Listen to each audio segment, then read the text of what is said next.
Hello and welcome to another edition of Only in Illinois, your weekly video recap from Reboot Illinois. I'm Madeline Dubeck here with Matt Dietrich, and we saw quite a week in Springfield this week, all wrapped up in one long afternoon and evening with a pretty significant victory for the new governor and a pretty rare defeat for the Speaker of the House.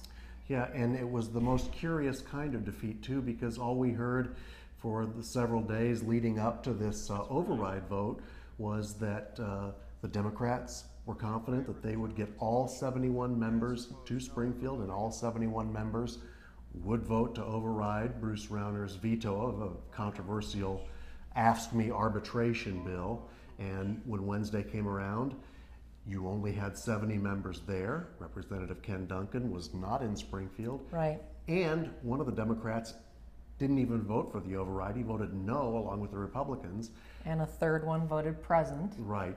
But what about this no vote? You spoke to the representative who cast the no vote, the Democrat, and he had an interesting explanation, I thought. He really did. Yesterday was surprising on so many levels. Scott Drury is who we're discussing, and he's a Highwood Democrat from the North Shore. And he said that his vote to let the governor's veto of this AFSCME legislation stand was actually a pro-labor vote. And in what way would it be a pro-labor vote? Because labor wanted this bill so badly. Labor was pushing this bill. It was their creation, really. And so the bill quickly would essentially say the union can't strike and management can't lock out workers if there's an impasse.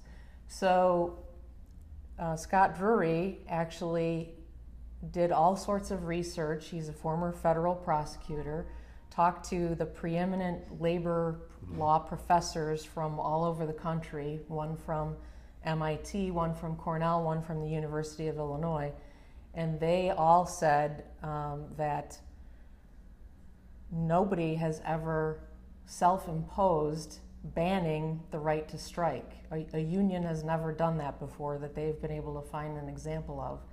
And he thought that was a dangerous precedent, and so in the end, right before the vote, he decided that he needed to let the governor's veto stand. And Speaker Madigan, this is one of the strange things because he's so in control of everything in Springfield. Right. He never seems to call a bill that he doesn't know how what the outcome is going to be, and yet that's what happened here.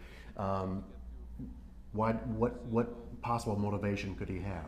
You know, I think there's a couple of factors. A lot of people have suggested that he wanted to have that roll call and that record so that he could go after a couple of Republicans who have strong union membership in their districts. The Speaker gets a lot of money from unions to support his campaigns, so he may have just wanted to be able to say, we tried and we still have this epic battle on our hands for the fight for the middle class in Illinois, so I'm going to need more of your campaign funds to take on this governor who has pretty much unlimited war chest at his disposal.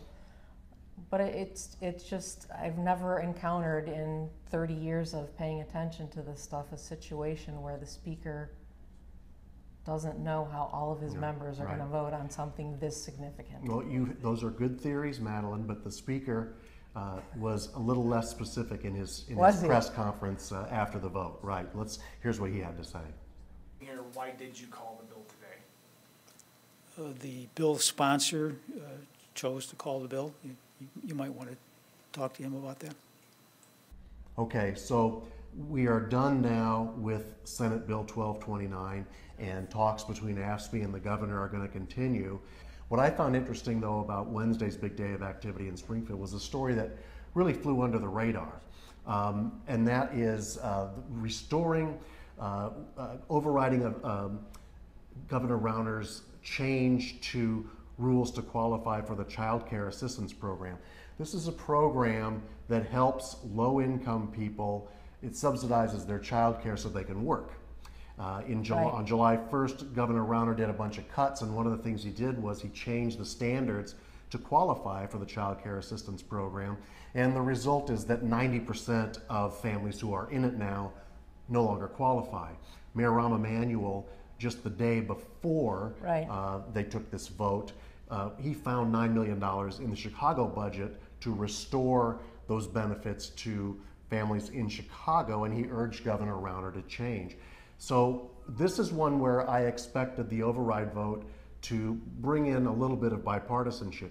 We did have one bill yesterday that was overwhelmingly supported by both parties. Right, more than 100 yes votes to restore Medicaid funding to cover heroin treatment.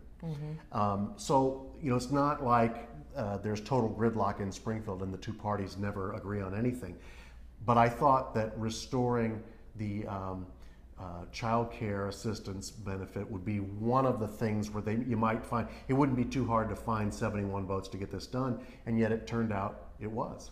So, and why was that? What was the competing theories on this? This is where the budget problem really spilled over into the whole day. And Representative David Harris gave a pretty impassioned speech on the House floor about what's going on here. We can't make child payments, but we have a state fair. Does anybody see the incongruity in that? We are complicit in this problem. We are enablers of our leaders. So knowing that, let me say this. Governor Rauner, Speaker Madigan, President Cullerton, Leaders Radonio and Durkin, I implore you, I beseech you, I beg you, stop this madness. So I think what happened was you had the Republicans just united and said, we're not going to move forward, we're not going to advocate any more spending until we get a plan in place that figures out where the money is going to come from. And I think some of the rank and file now are beginning to resent that, they bear the brunt of this. Their constituents are not happy with the state being in sort of a state of dysfunction. Well, and we talked about the politics for Speaker Madigan. He just was probably handed another one there, a victory of sorts from the jaws of defeat, because he's going to, I'm sure, have mailers for a lot of those Republicans talking about how they're against children after this vote. So we'll see how that all plays out in the months ahead. So it was probably the most eventful day of the entire legislative year, I would say, happened this week. Absolutely, and now the House isn't scheduled to come back for almost 2.5, 3 weeks until September 24th, so that's not the best of signs. No, that means the budget situation drags out even longer. Despite what Moody's had to say about it this week. So that's it for this week. Thanks for tuning in. We'll see you on the next edition of Only in Illinois.